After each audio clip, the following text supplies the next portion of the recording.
We're just starting to kind of get things started here. We're going to let some people trickle in, and then we'll get started at 2:30. So feel free to join in. We're going to be going over arms parking today. Once we get started, to give you kind of an outline of how the webinar today is going to go, we're going to have Elaine do the welcome. I'm going to go through and do the demo portion, and then at the very end, we're going to have Q&A. She'll kind of go over that again probably once we move to the opening, but just wanted to let everyone know and kind of talk so that everybody could trickle in and join for the webinar today. All right. I don't know if that's been a full 2 minutes. I see it's 2:30 though already. So we'll go ahead and I'm going to pass it over to Elaine to welcome. Perfect. Thank you, Devin. Good afternoon, everyone. Thank you for taking the time to join us today. I am Elaine, and I handle arms parking from the sales perspective. We're excited to have you all with us, and we appreciate you spending part of your day with us. So like Devin said, today's webinar, it's going to give you an overview of arms parking, show you how we're helping campuses and agencies simplify their parking operations, whether you're looking to improve your permit management or just streamline enforcement. We're able to help you enhance your reporting and provide a better experience for your users. And we'll leave time at the end for questions, but please feel free to drop your questions into the chat throughout the presentation. We'll make sure to address as many as we can. And at the end, we'll definitely make sure that we get you an answer to the best of our abilities. So with that, I'll go ahead and pass it right back to Devin and go from there. All right. Thank you, Elaine. So we're going to go ahead and jump in. Everybody should be able to see my screen up here. So this is the arms parking system. Something that we're going to kind of go through is just the permit management. We're going to be doing a little bit of both a normal demo of the software, but we're also going to be showcasing some of the newer features. We've added a lot of new features within the past 6 months and are continuing to add more, so be on the lookout for those. But wanted to do a webinar to kind of showcase both the system itself and also the new features, so that whether you're a new customer, whether you're a new or a prospect, someone who's interested in the system, if you're a customer that's been with us for 20 years, either way, it's all going to be kind of beneficial for everybody to be able to watch and see what we've got in here and what we've got new in here. So without further ado, we'll go ahead and jump into it. So this is the main screen. Whenever you log into Arms Parking as an admin, this is going to be the screen that you see. We call this the dashboard. The first page of the dashboard is going to be some things that we've seen a lot of departments end up needing to quickly see, or I guess the time sensitive things. So we've got permit requests up here, how many you've got, any appeals that are still pending that you need to check on, and then any new citations. And below that, you'll see we kind of lay them out so that you can quickly get to those here. There's other places in the system that you can get to these. So if you want to get to permit requests, you can go to permits and then go to requests. This is just kind of a quicker way to get there from the dashboard itself. All right, next to that, you've got citations. This is going to be more of a reporting dashboard so that you can see the actual statistics for your department. Now, we have more reports that go way deeper than this. You can build them yourselves and get the data that you need specifically.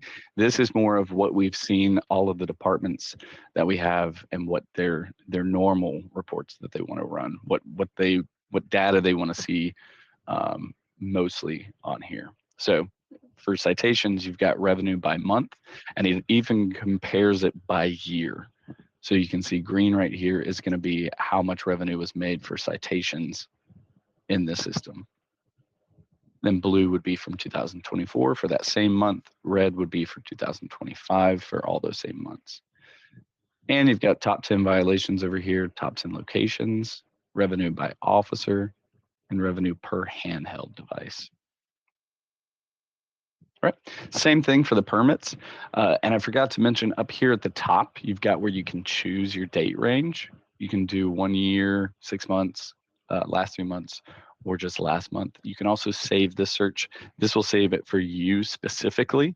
So if you have two people, two admins, one wants to be able to see what's happened within the last year, they can save that for themselves, or the other one can save 6 months and just be able to see the data in different ways.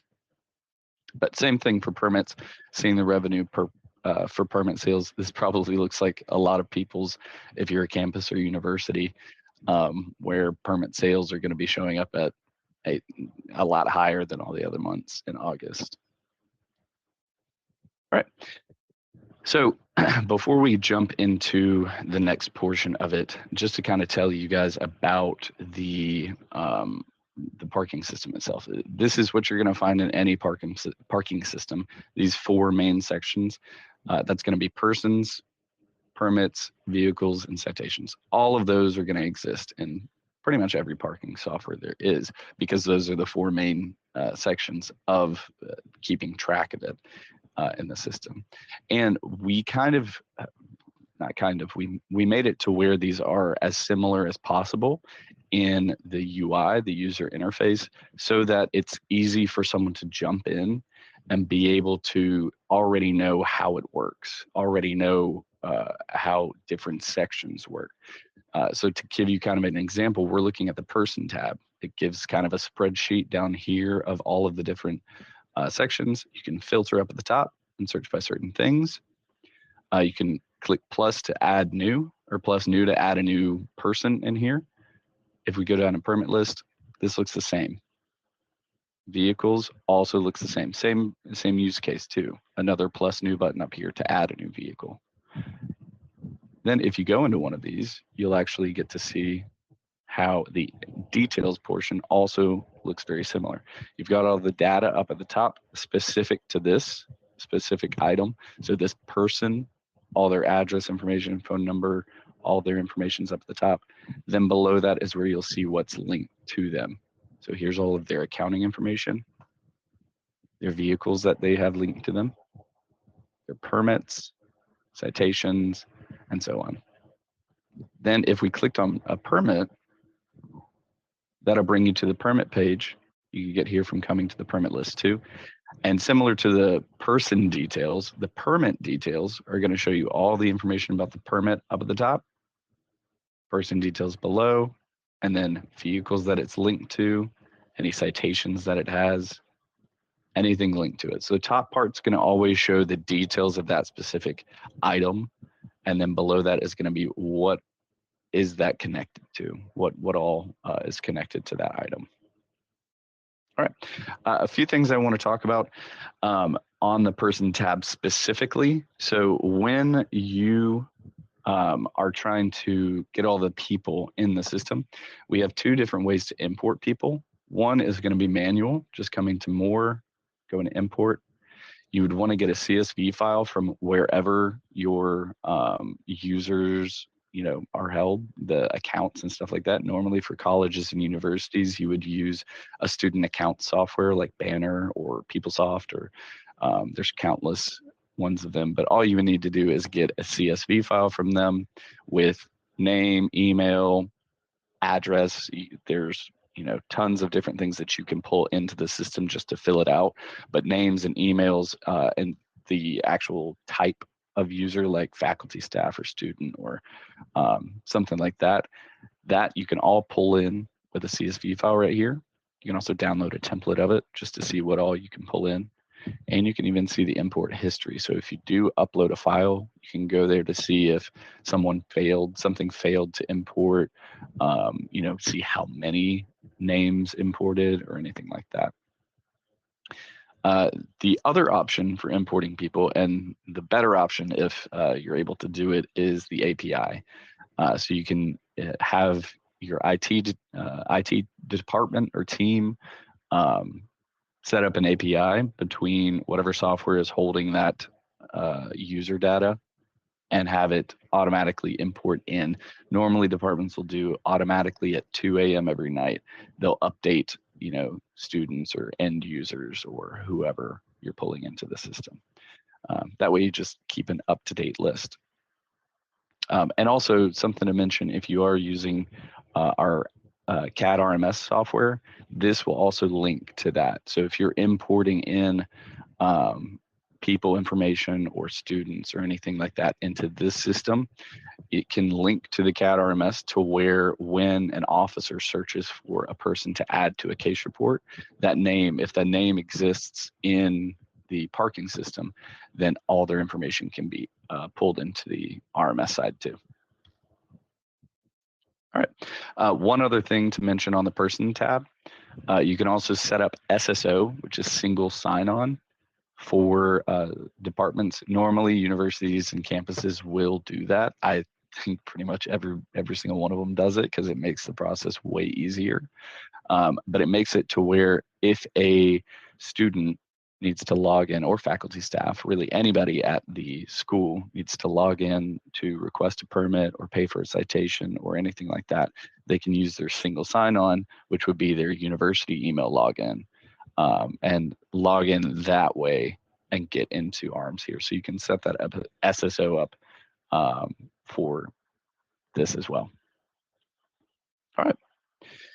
So that's kind of the big overview of these main sections right here. I want to go into setup a little bit just to kind of show you guys some new features with that, but also show you some of the setup that would need to be done for understanding how the permit process works when we get there. So we're going to go down to settings. And the two we're going to look at are going to be permit types and user types. So if we go into permit types, we're going to go to, I'm going to look for one of the ones I set up. Blue Parking 2026. We're going to click over and hit edit. So you may be, if you haven't seen this before, this is a brand new screen. If you have seen this before, you'll notice some new things that have been added. Up at the very top, this is sort of the basic setup for a permit. If you have permits, you would want a code, description. That's just whatever you as a department wants. And then down below here is where you configure the numbers. This would be if I bought, I guess in this case, 10,000 permits, I would want all the permits to start with the preamble of 26 BLU. I would want, I'm going to have 1 to 9,999. So there's going to be 4 digits after this preamble. So the first number is 001 and ending numbers 9,999. Then you've also got auto assign number. I'll explain that a little bit more once we actually get to the permit purchasing section. Below that, you would choose how much you're going to be issuing this permit for. You can choose the max number per user. This is a test site, so we keep it very high on here. But normally this would be 1, maybe 5 max per user. How many permits of this type do you want a student or a person to be able to buy? And then similar to that, max number of vehicles. How many vehicles do you want to be able to tie to this permit? If you're using permit stickers, that's not really, that's 1 vehicle per permit sticker. But if you have hang tags, maybe they can put it on different vehicles. All right, and now to one of the newer features, which is the wait list. So right here, you would want to limit active permits. So say this is for a parking lot that has only has 500 spots. We bought 10,000 permits, so that is a lot more. But we would say we want to limit the active permits on this lot. Then we say we only want 500 active permits. Or some departments, some schools, if they have a permit or a lot with 500 spots, maybe they bump it up to 550 or 600. You can have 600 active permits because not everybody's going to be parking on it on the same days at the same times. But let's say 500. So it's got 500 spots. What this does is it allows you to create a wait list. So if we click on the tab up at the top, now we can enable the wait list to where there's 500 spots on this lot. First 500 people to purchase a permit got their permit on that lot, and anyone else beyond that, normally if you don't turn on the wait list, it would just say, sorry, there's no more. You can't get any more. But if you do turn on the wait list, you can have them sign up to be on the wait list. So let's say 1,000 more can sign up to be on the wait list. Then they sign up on the wait list. If someone's permit expires, if someone's permit gets voided or deleted or something like that, then it'll send out an invite or a offer to whoever signed up on the wait list, letting them know a spot's available and they can take that spot. Oh, sorry. They can take that spot from there. The offer settings below that will let you choose how you're going to be offering it. So you can either do first come, first offered. So if they signed up first, they're going to be the first ones to receive it, or it could just be a random order. And then you've got offer expiration if you want to expire it after 3 days. If they don't respond after 3 days, then it moves on to the next person.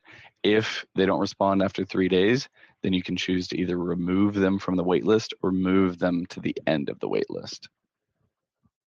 So just a couple ways that you can customize that and a way that you can set up the wait list.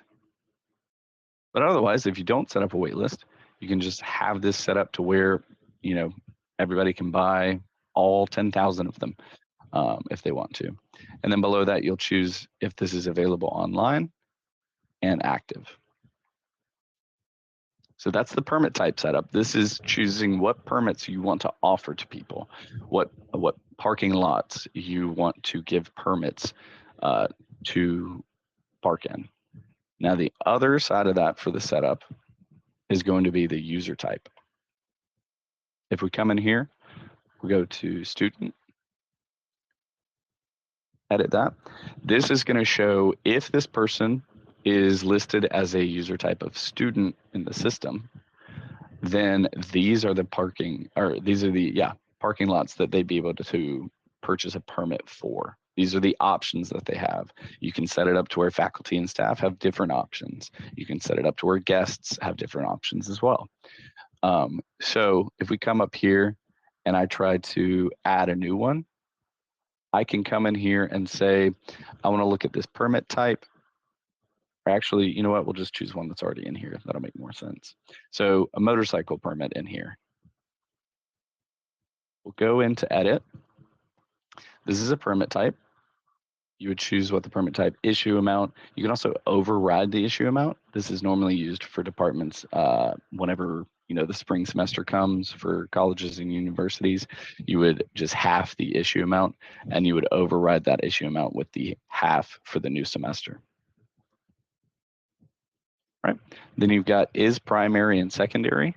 So this is a secondary permit. What that means is that you have to buy one of the primary permits before you can purchase this secondary. So if you come up to the top, you've now got this prerequisite button. So these are the permit types that are prerequisites for this. So if a user wants to purchase a motorcycle permit, they first have to purchase either a blue parking lot permit or a purple parking lot permit. A lot of P's, I'm realizing, purple parking lot permit. So if we come back, we've got the expiration date here. You can either do a fixed date like normal. So if you're doing a semester long or just a year-long permit, you can set the expiration date to be this specific date, or you can do it by days and have it set up for guests or someone who's just going to visit for a few days. All right. Okay, so that's really it for the user type and permit type. That's the main things that I wanted to set up with you guys to make sure you understand how that setup works. Then we'll come over to settings again. Another thing I want to show you, this is a new feature as well, discount codes. So you can come in here and you can create discounts for those permits. So in here, I've got an early bird discount. If I come here to edit it, you can see we've got a code right here for it, description, how long it's good for. You can choose the discount type, whether it's just, use this code to get $25 off your permit. Or you can do a percentage, use this code to get 25% off your permit, whichever one you want to do. You can choose how many redemptions you get and how many times one person can redeem this code. And then the last part down here is choosing which permit type you want to give this discount for, which one you want people to allow this discount code to go on. And I'll kind of show you the discount code in action whenever we're purchasing a permit. You can also set up a prerequisite for this too. So if you come here, you can also say they can't use this discount until they have purchased this other permit. So same thing as the other prerequisite. For this one, we're just going to leave it as they can use it between these dates. All right. So that's some of the little bit of setup to do beforehand before you can purchase a permit or people can purchase a permit. We're going to go through and actually go through the permit purchase process. Gosh, there are a lot of P's in this. So I'm going to go to the permit list. We're going to come over. You've got view requests if you want to do that. We're actually going to go straight to add new, just so I can show you the process. This process that we're about to go over, this would be for a department that would have people come up to the front desk, talk to somebody and say, hey, I'd like to purchase a permit. And parking clerk goes and types in the information, has a stack of permits to their left. So if we go to plus new, person walks in, they can say, I have a billing ID, or for students, they would be saying, I have a billing ID. You can also just add a new person if they don't have one. So I'm going to put in my demo end user. And based off the imports we talked about before, once you type in that billing number, they should already exist in the system. But next. You can review the addresses. If they don't have an address, you can add one, or you can go in and change them. You can also mark them as the mailing address or their primary address. Next, if they don't have a vehicle, you'll have to add that. Otherwise, if they have a vehicle in here, you can choose that vehicle and then hit next to apply it to that. And then right here, this would just be based off of typing in the permit that you have, and it will check and see if that permit's available, what type it is, and fill out some of the rest. So this would be pick a permit up off the stack, put in 26 BLU 9456. Once you hit tab, it checks and says, yep, this is a permit type for blue parking lot 206. Purchase date is today. It'll put in the expiration date for you based off of what was set up on the user type. You've also got some other things that you can add to this. These are all drop-down menus. And one thing I'll tell you is any drop-down menu that you see in this system is going to be customizable. I would say 90% at least. But all of these, if you see these in here, you can customize this and change what options are in there to fit your department. All right, so we'll save that. Permit has been created. And that's the process for if you're doing it in-house. Next, I'm going to jump over for the end user side so that you can see what it looks like from the end user perspective. So I'm going to jump over here. Now, this would be if your university and a student logged in using SSO, so logged in using their university ID or email, they would be brought to this screen. If they don't have an address in the system, or if they don't have a vehicle, the first thing that would pop up is say, please add an address and a vehicle so that we can continue with this. All of these other fields in here, permit, vehicle, citations, and appeal, it looks very similar because it is very similar. All of these are going to show them their vehicles, their citations. This person has a lot because I use them a lot for the testing, but all these vehicles are just tied to this person. So it's the same kind of workflow. It's the same kind of UI that an admin would be using. The end user will see it that way too. Right. And if we go to the home page, they can edit their profile, but we're going to go in and put in a permit request. So this first page asks for address information. You can actually customize this as a department. You've got the option to give them the option of having it mailed to them or wanting to come pick it up at the parking department. And like I said, you can customize that. You can have it to where they have to put in a mailing address because you're only going to mail permits, or they have to come pick it up because you're only going to allow them to come pick it up. So either one works for us. Okay, the next. Now they're going to choose their vehicle and their permit type. So choose my vehicle down here. And remember, I can only choose permit types that were ones that appeared in that student user type list. So I'm going to get a purple permit, hit next. And then this last page is going to be the summary. This is also where they can apply the discount. Let me copy over this early bird thing.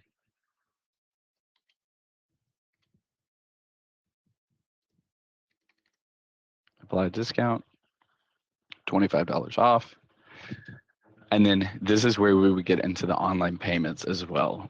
So if I click on online payment here, this will bring up a page. I'm not going to go through it all the way. It'll ask for contact details. And then this is where you would put in, or the user would put in their credit card information. So there's kind of two ways to do it within the ARM system. Some departments don't want to have to deal with credit cards, so they have it all go straight to the bursar or student accounts, so that they charge the student in one account. That's perfectly fine. That's what we call encumbrance. So we would send that encumbrance file over, and I'll kind of show you that near the end as well. But for this is where you can set up online payments to where they can pay with a credit card online. And you can use different payment gateways, TouchNet, Trust Commerce, CyberSource, and they all have tons of different names. So you may one of those may be one that you're using right now, and you may not even know it. But student would go through, hit continue. That would automatically assign them a permit, and they can come pick it up. You can mail it to them, whichever one works. The other option, and that's what I meant to say earlier whenever there was a checkbox for check to auto assign the number. This purple permit would be considered an auto assign.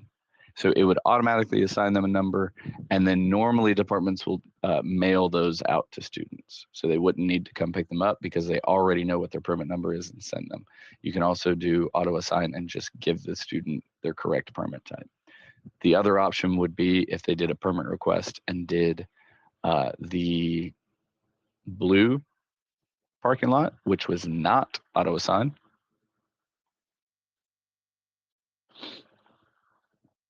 And the submit button, instead of being able to do an online payment, you would submit this and it would put in a request back at in your website, and you can go through and approve it. That process would be the same if they walked into the department and said, here's my billing number. You would just go into the requests first after the student put in all their information and made the request, and then you would approve it or deny it. And if you approve it, you would just assign them a permit and hand it to them. Also, at the very end of both of these, you'll see this on the right-hand side is all customizable. All of this text, all of this data, you can put in links over here. You can put in a QR code. Either way, all of this is stuff that you can customize as a department. All right, so let's jump back over to the admin side. And now you can actually see in here, you should have one request waiting for you, or a request for that one. So here's the one we put in today. I can come in and I can actually just approve it right now. And then I would pick a permit number, pick a permit off the stack, type in that number, and then issue it just like the one before. And here, I'll go ahead and put one in. Let's see if 12 will work. There you go. All right. So next part, we're going to be actually switching over to citations themselves. So we're kind of going through, you'll see, we're kind of going through the process. Importing students or importing users would be the first thing. Next thing would be setting up your permits, then issuing those permits out. Next part would be actual citation management, so that you can issue, or I guess enforcement, issuing citations to those permits or vehicles. So for the citation side, I'm going to jump over to a connection with the handheld. So you can enter citations in the website itself. Normally departments will do that if they're still handwriting tickets. You can handwrite those, bring the receipts back to the department, and then come into citations and just add new and fill those out by hand. That's perfectly fine. Plenty of departments still do that. But a lot of departments are moving to handhelds for parking enforcement. So let me, there we go, pop this up over here. All right, so this is what the handheld looks like. This is the main screen of the handheld. I've actually got it connected up right here. I don't know if you guys can see this with my blurred screen, but this is the handheld itself. And so I've got it connected up to this. We use, just to give you an idea of the hardware for it, we use a Zebra TC27 for the actual handheld itself. We've got the Arms Park app on here. And then there's two options for how you write citations in the system. The first option would be using a printer, a Bluetooth printer. It's a Zebra ZQ511 is the one we're currently using. You would connect to the handheld using Bluetooth. You'd order citation rolls, and then those printers would print the information on the citation rolls. The other option, which is kind of new, it's been out for about a year at this point, but the other option that we see a lot of people moving to is using the QR citations. Here's an example. Just kind of zoom in. Here's the back too. I don't know if the blur is letting that show up. But essentially what the QR citations do is and we'll walk through the process too, the officer will be able to scan the barcode down at the bottom, and that'll connect the handheld to this, whatever citation the handheld's writing, it'll connect it to this citation itself. Then you go through the process of just typing out the handheld information, or the citation information. Then you put this QR code on the vehicle. The user can then scan the QR code, be brought to the website, and see it all. A lot of things, or some of the reasons a lot of people are moving to these are completely waterproof. You can't even rip them. You don't have to carry your own printers, which has been the biggest thing. Shout out to Bowdoin College with Kelly Irving. She was one of the first ones to try this out, and she said that they're loving it with not having to carry around printers. They're fully customizable, color, logo, backside can be whatever information you want to be. And then also the best part to me is that they take 2 weeks to print. So if you've ever had to deal with the citation rules, they do take a long time to print, sometimes up to 2 months. So 2 weeks is a great change from that. But let's go ahead and see them in action. So we'll click on citation add here. First thing would be, it kind of tells you right there, but you want to scan that barcode at the bottom, and you can scan it with the handheld itself. Pops that in. There's a checkbox to make sure that this is a valid citation. It hasn't been written on before. Hit next. And that'll bring up the what we call the handheld LPR. Camera's not set up on mine, but what this would do is pull up your camera on the handheld, and then all you need to do is capture a picture of the license plate on the vehicle. It'll put that license plate in the system and make it to where permits can then be or check and see if that vehicle license exists in your system and if there's a permit attached to it. But regardless, it'll capture the license. If it doesn't exist in your system, then you can still write it a citation for not having a permit. So if I come in here, let me use my example one.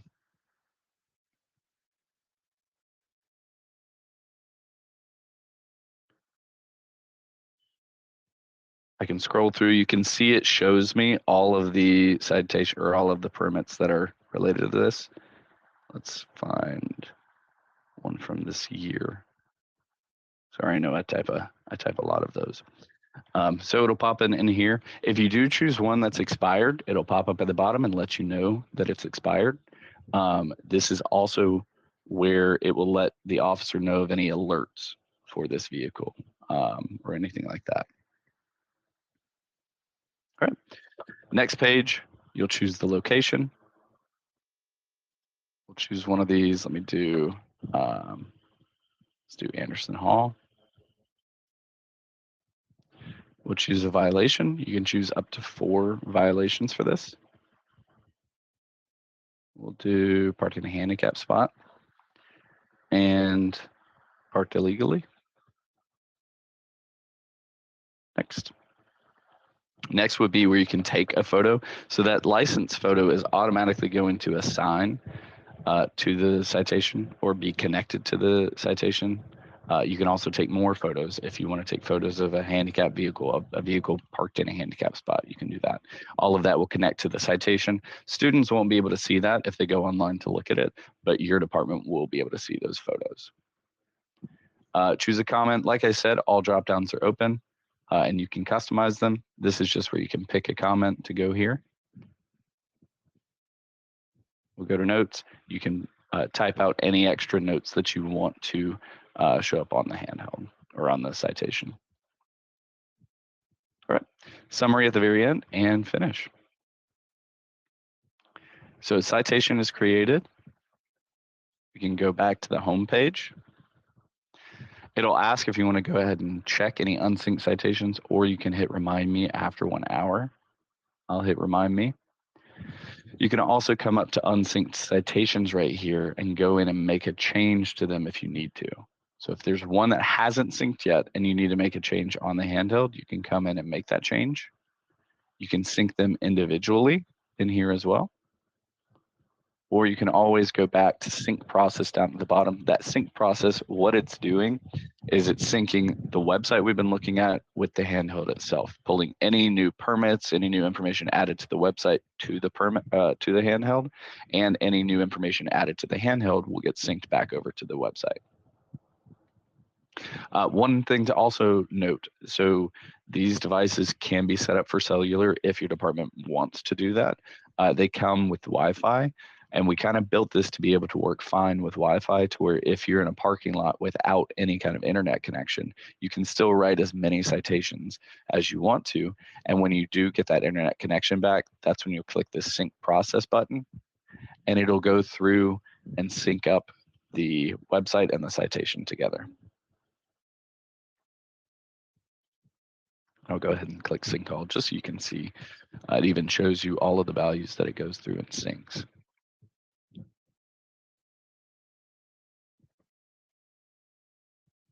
All right.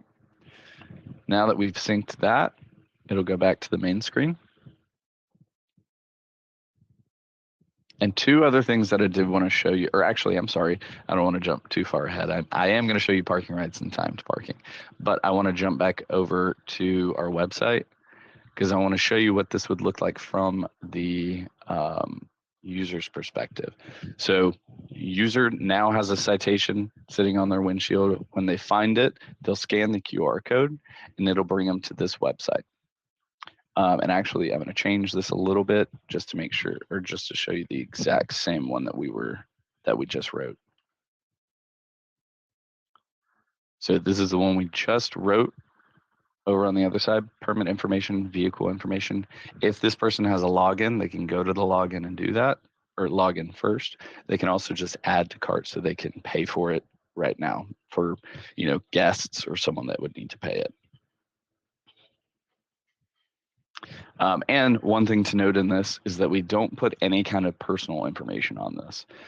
This is the same kind of information that would show up on a permit that you would, or a citation that you would print out and put on the vehicle. That way, if something does happen, someone scans the QR code and wants to see any of this information, they're not going to know whose vehicle it is. They're not going to know anything, other than what they could see by looking at the vehicle itself. All right. So we'll go back to the handheld just to finish that up. And one thing I wanted to show you was parking rights. So if you have any kind of parking, management, if parking rights software or parking lots that are, say, ParkMobile is, one option that we see. You can actually link that with ARMS parking to where you can go through and enforce those parking lots to see if anyone's expired. I went through on a website and signed up for a couple parking spots, and some of them have expired, some of them are still going. If I go into parking rights, I can come in here. I'm not going to show you much of the setup with this because most of it is all just back-end setup that doesn't matter to you. You won't do it in the long run. This is the part that would matter to you. Going into location search, choose a location. We'll choose 9860 and search. This is searching that zone to see if there are any vehicles parked on there that need a citation. So this one is parked there. Issue citation is green. That means that it's not expired yet. It actually expires in 6 minutes. So once that does expire, then that's when you would hit issue citation, and it would just bring you to the issue citation screen where you would go through the same process as before. So you can do this with plenty of different lots, plenty of different spaces. You can even search by vehicle itself. All right. Next is timed parking. This one's a new feature that we've just added as well. So if you have any timed parking spots, timed parking areas, you can set those up on the back end of the system, and you would do that through locations. You can also choose if certain fields are required for the officer to put in. So we'll look at Parkwood Hall. So we've got 2 vehicles in here that have expired. They've been there for 4 hours and 20 minutes. That was only an hour lot. So if I come in here, I can look at the vehicle itself, and I can issue a citation. I'll actually go through and add in a new vehicle just so you can see. So if there is a vehicle that's parked in that lot that we have not added to it, we can come in and click Add Vehicle. You can take a picture of their license plate to add it in there. I'm just going to type one.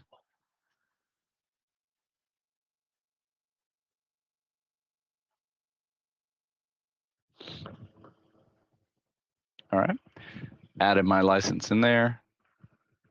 We'll put in a state. You can see that's the other required field. I don't know, AE, let's choose a different one.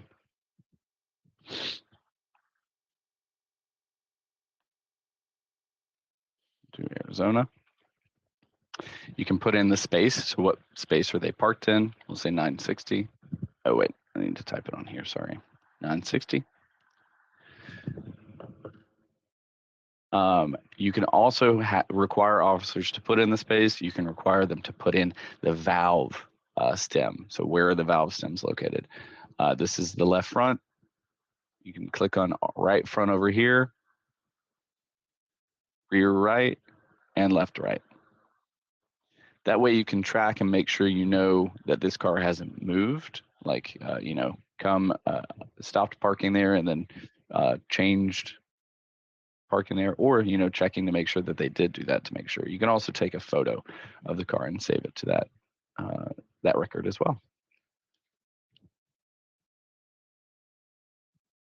All right. And these are all linked. It may be obvious, but just to point it out, these are all linked together. So if you have 7 officers all tracking the timed parking, if Officer A, puts in all the vehicles in there, then Officer B 30 minutes later will be able to see all those. Not 30 minutes later, that it takes that long. It'll be immediate, but 30 minutes later, if they're going back and checking that lot, they can see the vehicles that are parked there. So let's go ahead and jump over to the other side. Now that we've added the citations, that's mainly all of the information for adding a citation. You can also have users come in and put in an appeal. So if a user comes in and puts in an appeal, you can add it in manually through here, or what will happen most likely is that a student will come on this side and make the appeal themselves. So let's go down to citations. Student sees the citation, maybe they scan the QR code and goes, and it gives them the option to write an appeal. So I'm gonna come to this one right here. I've got an option to add appeal. This is just student narrative, so I wasn't parked there. Save. Now on your side, as an admin, you're going to have that appeal waiting for you. So it's just a pending appeal in the system. This one right here. And then you can go through the normal appeals process of editing it, choosing the hearing date, the reviewing party, and then finally the final disposition. So if you want to void the citation, if you want to reduce it, it'll ask you how much, the amount, or if no change, you would just put in the disposition date.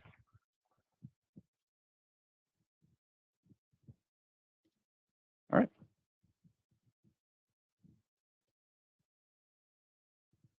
Okay, so that's the appeals. Now for a few more things that I just want to touch on. We're getting close to the end here. Some of the newer features that I also want to touch on, national DMV. So if you've written a citation and you're not sure who it's for, it's just a no permit citation for a vehicle, or maybe that vehicle keeps parking there and you're not sure who the owner is.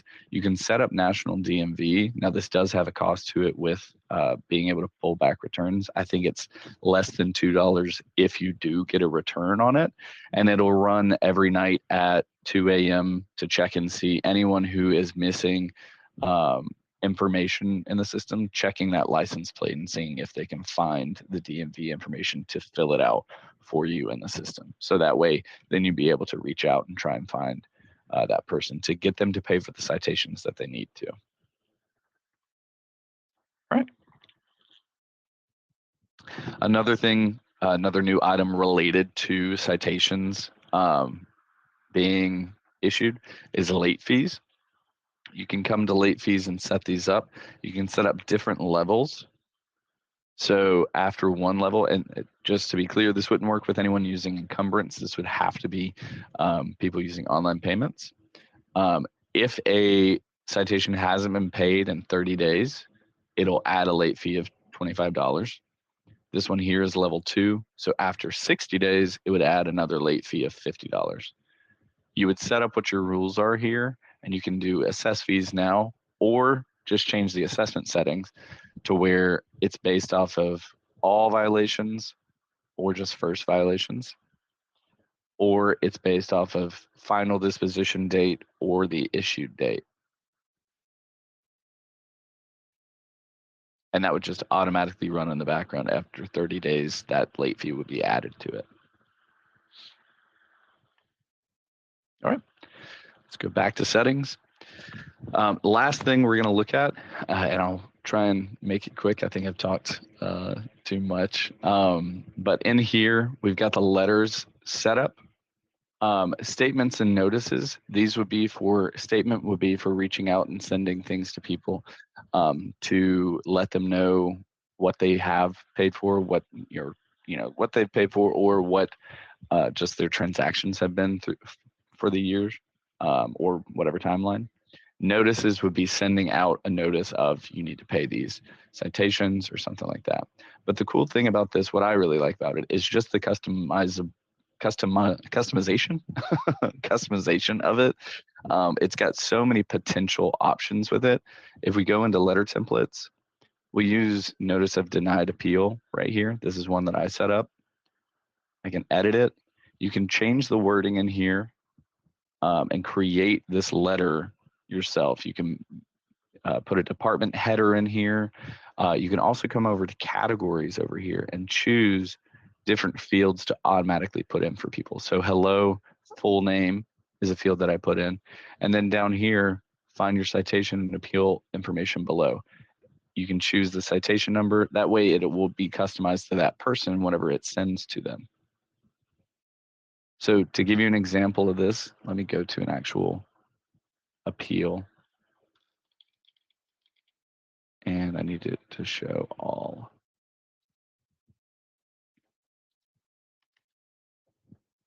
There we go.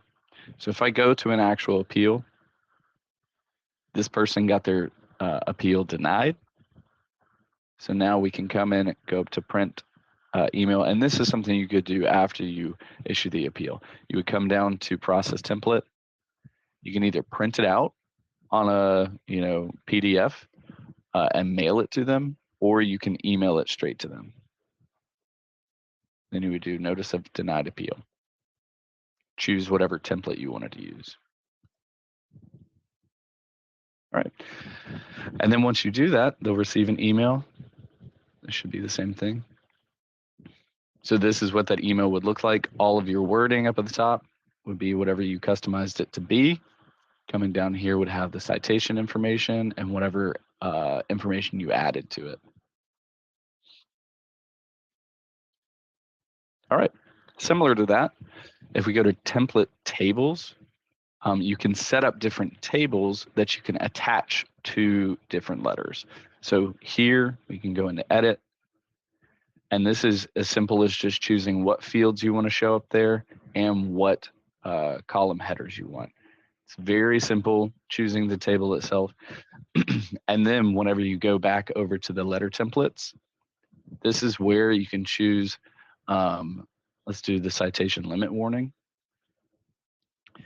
You can choose the tables that you add to it. So I've added the table to this one. Now, if we go and send this is a citation limit warning, letting them know they're getting close to the limit of citations that they can have. Again, that's my favorite part, is just the potential of what letters you can create. Come down to print/email, do process template for this specific user, and then choose to email them a citation limit warning. And once you do that, they'll receive the email with all the information on that. And here's that table.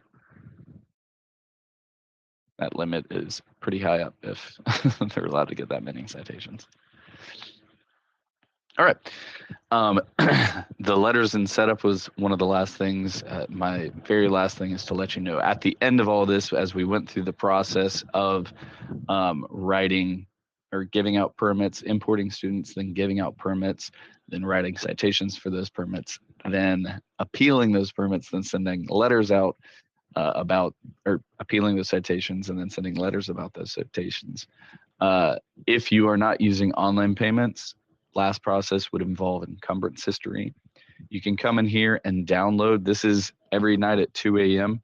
It'll create a CSV file with all the charges that that student or faculty member has.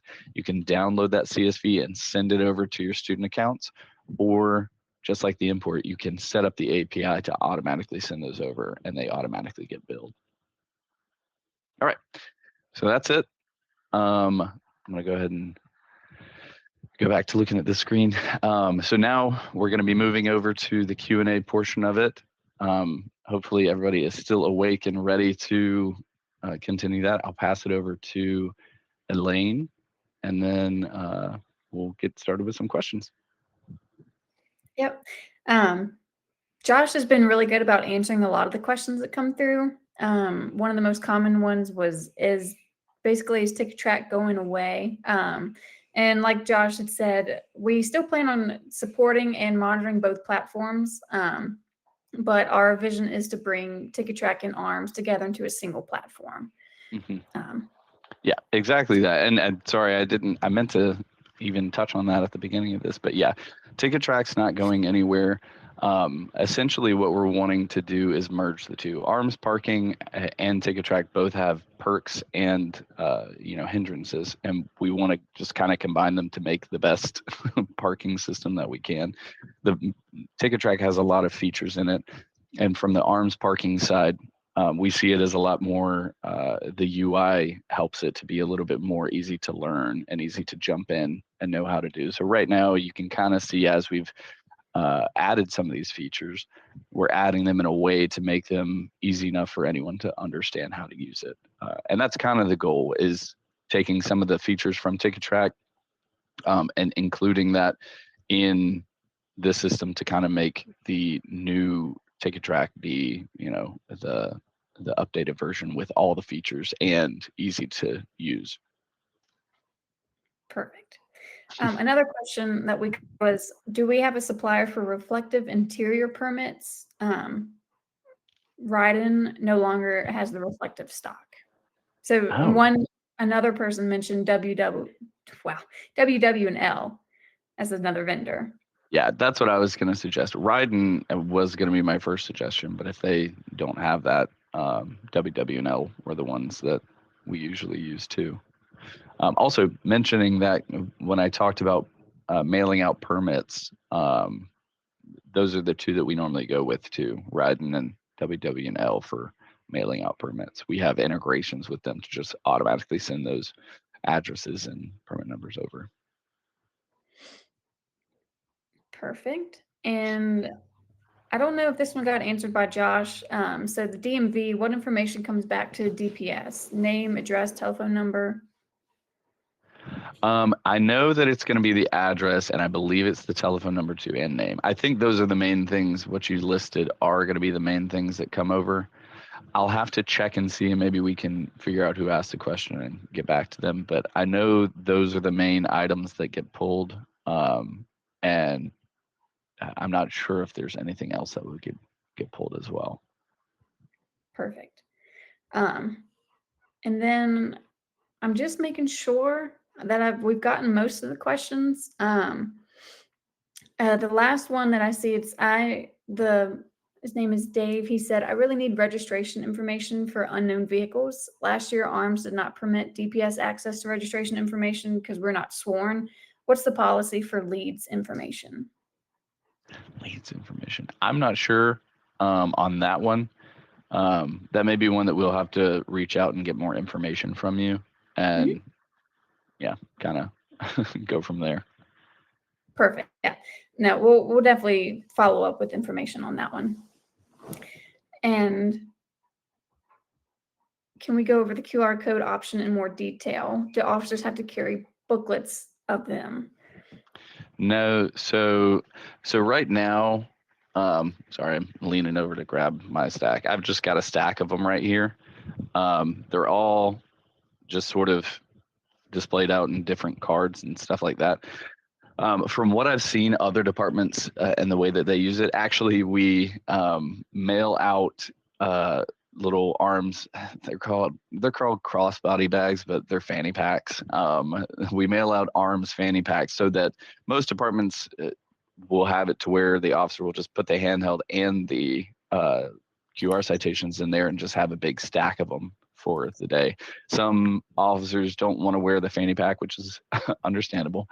So they'll just keep a stack in their MDT in their actual car or vehicle if they're driving a golf cart around or something like that. So for the QR citations, they'll do that. Just keep a stack of them.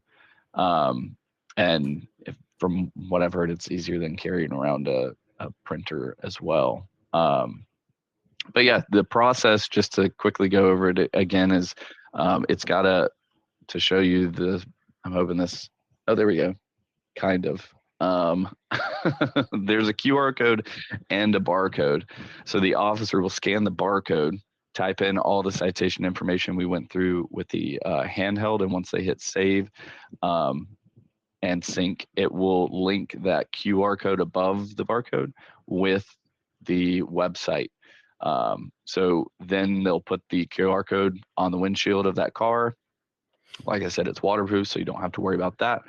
And then whenever the user scans that QR code, it'll bring them to that website that'll show why they received the citation and let them either pay for it, or if they're at the department, they can appeal it as well. Perfect. Are there any other questions from anybody else in the chat? I don't see any extras in the chat. Okay. Well, if we don't have any questions, I mean, feel free to reach out to us. You can email. We have a million different emails that get to the same place. We've got support@arms.com. We've got support@cardinaltracking.com. Pretty much any email that you've heard of. You can also email sales@arms.com and it'll get over to us or get over to Elaine. There's plenty of different ways to reach out. You can also call 1-800-776-6783 if you have any questions. I'm trying to think of it. You can also go to arms.com and that'll have both of those numbers or the emails and numbers on there. But yeah, feel free to reach out to us if you have any questions or anything like that. And we'll continue to be doing these webinars, so look out for the next one. And thank you guys for joining, and I hope you have a great rest of the day. Yep, and I would certainly do follow up with the pricing for the QR citation stock. So I appreciate everybody's time today, and I hope you have a good rest of your Tuesday. All right, thanks, guys.